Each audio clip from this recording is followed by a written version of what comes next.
What's up? 6 time, 5 time, soon to be more time. I mean, I don't even know how to introduce this guy. Jared Mees, what's up, man? How are you guys? Man, I'm good. I'm good. I got to know where are you at now? I mean, you go back and forth between Michigan and Florida. So where's Mees at now? Michigan. I usually stay in Michigan pretty much fully in the summertime. And the plan always seemed to be, as the last race wound down there towards the southeast coast there, we'd always migrate that way, hit the race, and then head on. I guess you can call it home now. So, gonna go to Charlotte, and from Charlotte go to Florida. I gotcha. So have you taken? Are you accustomed to Florida now? I mean, you've been down there for a few years. Are you a Floridian? Are you still? Are you from Pennsylvania, Michigan? I mean, you're from all over the place. No, I'm a Floridian now. I don't like the cold like at all. So I like the heat. I like Florida. We live in a town called Sebastian. It's a pretty small town, south of like the Melbourne, Florida airport, a little north of Vero Beach. Seems like everybody kind of knows Vero Beach, but yeah. So no, we like it there. I like the heat and I like the atmosphere. It's pretty laid back. What are you doing to occupy your time? It's a 26-day break since Sacramento before Charlotte. What does Jared Meese do in that time?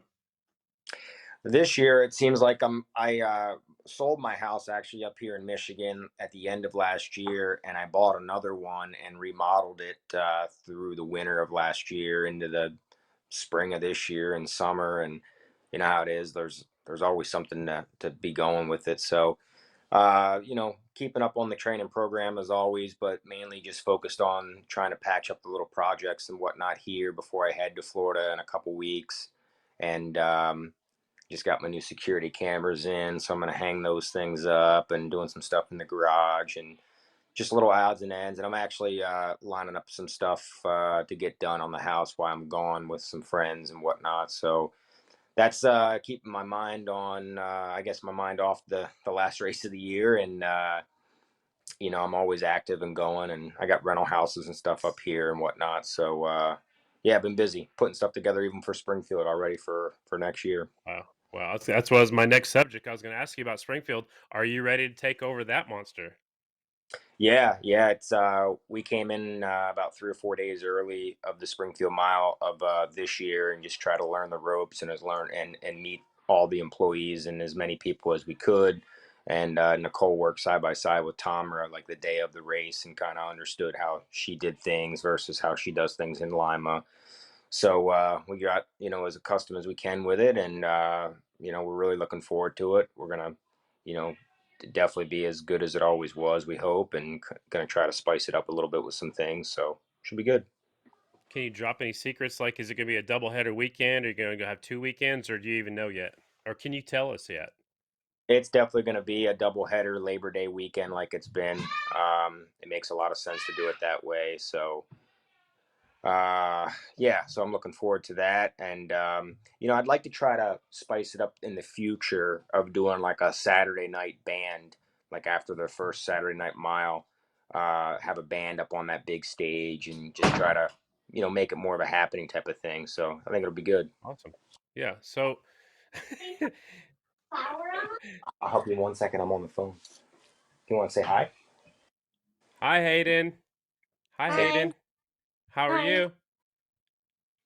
Say good. Good. Say I'm getting ready to take a Good. bath, huh? Take, get ready to take a bath. Oh, right on. It's good to see Bath you. time soon. Yeah. Okay, let me finish up. Okay. Mm. Okay, just stay quiet, okay? She said no. Okay. I She want said no. pasta. And then So so, yeah, that's so what we're planning on doing. I got you. So Graham wants me to let you know that she has reserved seats at Springfield, and she's had them withstanding with Dave and Tomer. She wants to make sure that she gets the same seats. Is that all right? Yeah, we'll take care of her there. All right. So let's go back to Doing it. I've been very she's on it. All right. Hey, hold on, Oh, Marcus. she's yep. Hey, I gotta do this interview. I think she's coming for Kristen's job, right? That's what she's going for. Yeah, that seems to be the act she's after. That's for sure. She sang the whole national anthem for me just to show she can, and she nailed it, dude. She's gonna be a singer or an announcer or something. Yeah, she's. I think we're gonna try to get her to sing the national anthem at Lima next year. See how good she does. She's missing a couple words here and there, but she's doing good. Let's talk about Sacramento a little bit. I guess one thing that I was surprised for is your wife was the grand marshal, and then she took a few laps on a pinked out Indian. What was going through your mind while she was doing that? I mean, did you get to watch that? I know you're in race mode at that point, but did you get to watch that and enjoy that at all? Yeah, I did. I mean, she looked, man, she looked really good. I mean, the first couple laps, I told her to take it real slow, and you notice some of the riders, like other riders, like Brandon, for example, Robinson, he gets a lot of head shake on his Indian, and sometimes Hmm. Sammy does, and every once in a while, sometimes I will. So I was a little bit cautious with her with that.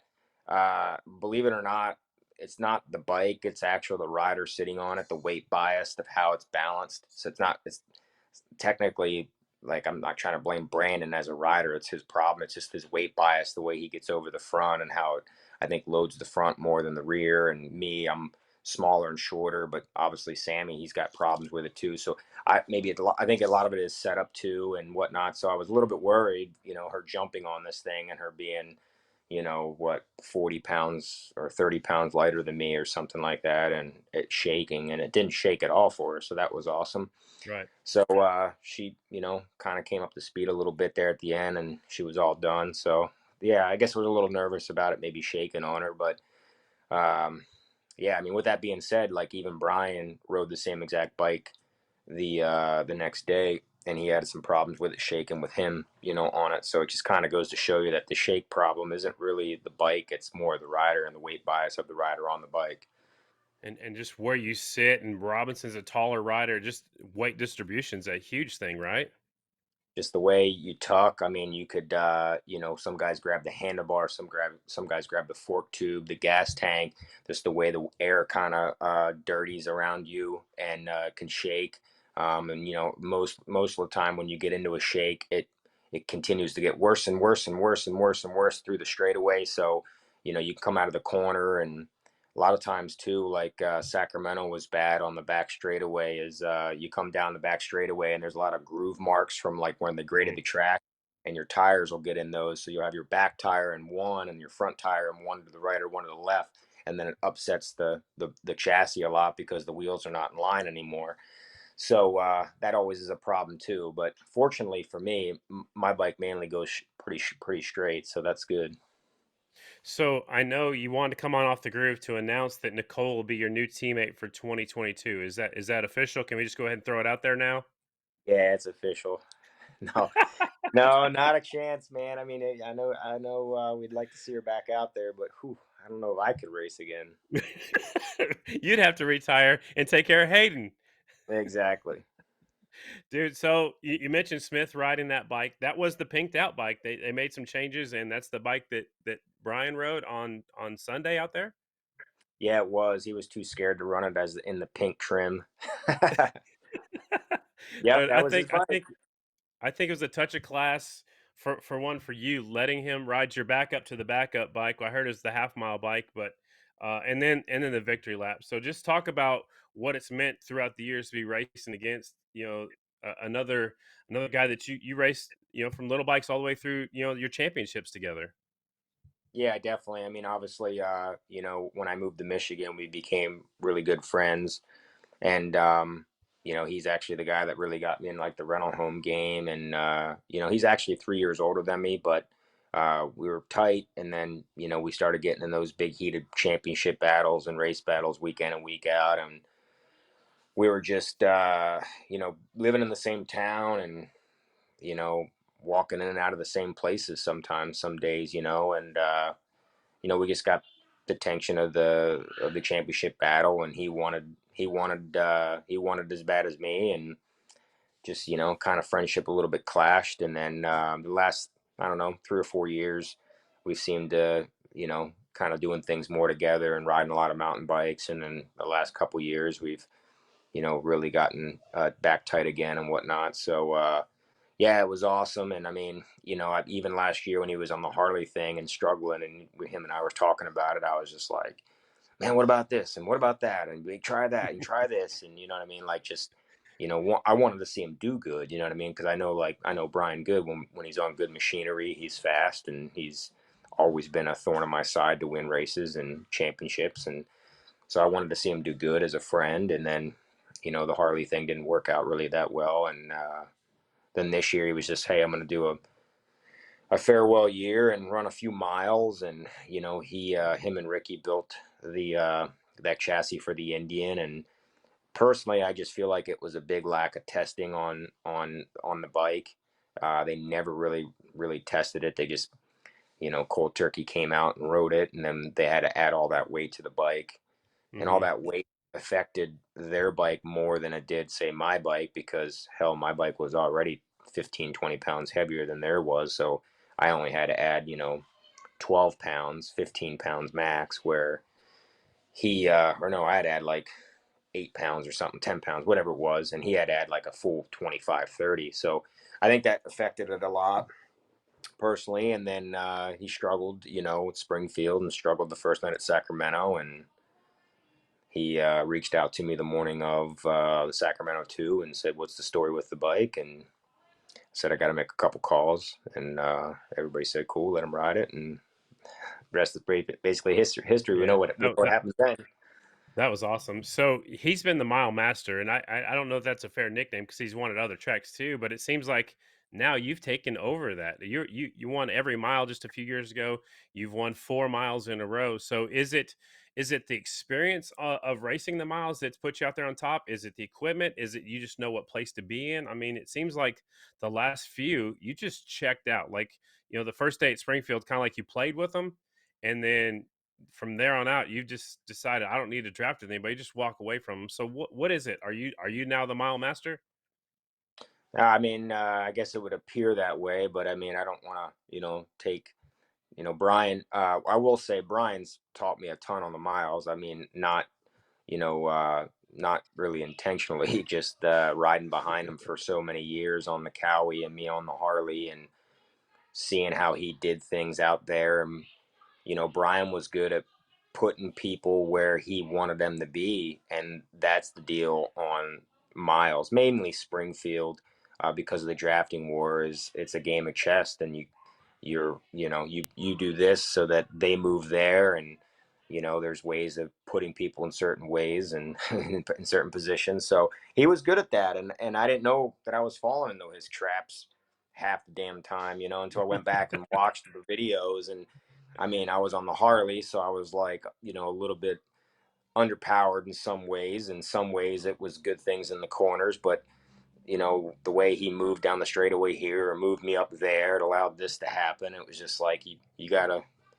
I just try to put myself in his shoes when I was watching those videos, and just learned a lot. And unfortunately, I think it makes it, and I'm not trying to cut anybody and put anybody down, but the guys that I'm racing against, like, with the exception of Brian and Sammy, they're all really young, and Hmm.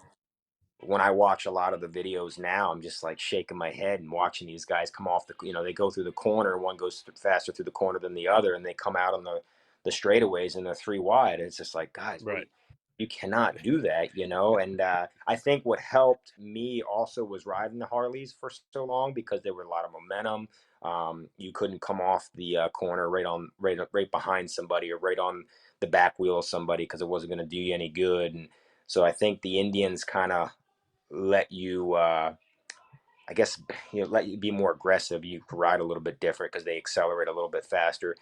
But I think learning on the Harleys back in the day was helpful for me, because you got to keep momentum. You can't have the wheels stepped out. um, so I think that's why you see me excel. And yeah, got a great package. I mean, Kenny Tolbert's my mechanic. He's got lots of race wins and championships, and my bikes run good, and they put the power to the ground where they need to be. And also too, like, Springfield 1 to Springfield 2 was the same bike, almost the same setup. And I got to give a big shout out to Jimmy Wood and Olins, because I believe one of the reasons why we walked away from them on day 2, and then also Sacramento, was Jimmy just got that thing more glued down. It wasn't like from Springfield 1 to Springfield 2, Kenny went and added 15 horsepower or something. Like all we did was got the bike better hooked up.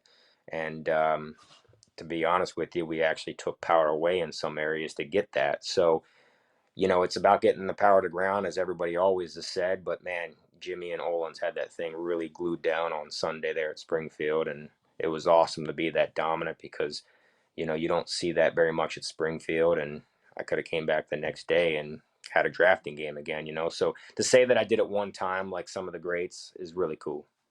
Yeah, that's awesome. And just to, like you just put into words, suspension on a fairly flat track, a round track, you wouldn't think that suspension would be that big of a factor, but obviously it was. So you've had a heck of a year so far, 7 wins so far, four in a row, 13 podiums, five mission challenges. You have 60 career wins now. So we have one race that stands between you and your next championship. You are 4 points ahead of Breyer going into the last race. What is your mindset going into Charlotte? You beat him there last time we were there last year. We only raced there once.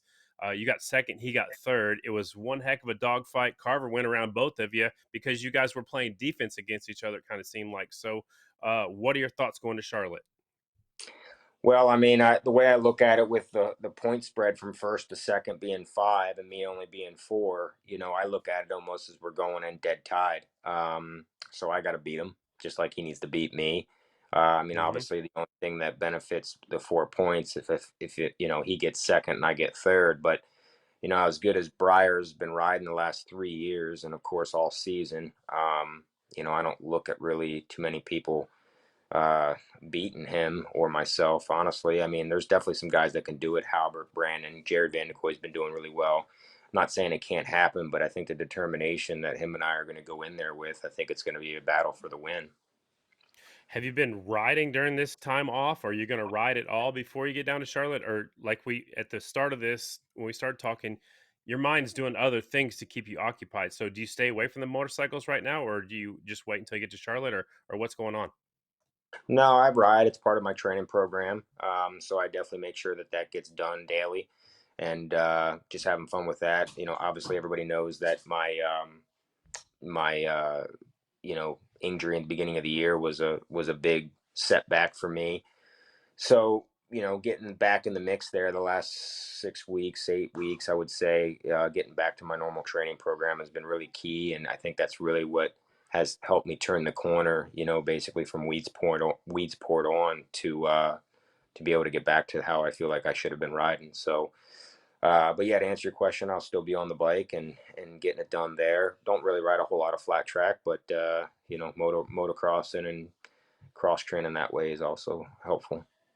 Dude, I just want to say thanks for your time. It's building up to be one heck of a battle at Charlotte, and good luck to you. And my hat's off to you. 60 Grand National victories is incredible. You're closing in on Chris Carr. I don't know how much left is in your tank, but I can't wait to watch that unfold. Yeah, man, it's going to be a lot of fun. And, like I said, at the beginning of this year, when leg was propped up with staples in my knee, man, I was like, you know, didn't think this was even going to be possible to be a threat to win the championship at the end of the year. So, all in all, win, lose, or draw, I really feel like it was a successful season. But, as I said before, I want to win this damn thing. Absolutely. Hey, man, thanks for the time. We'll see you in a couple weeks. All right, guys, have a good one.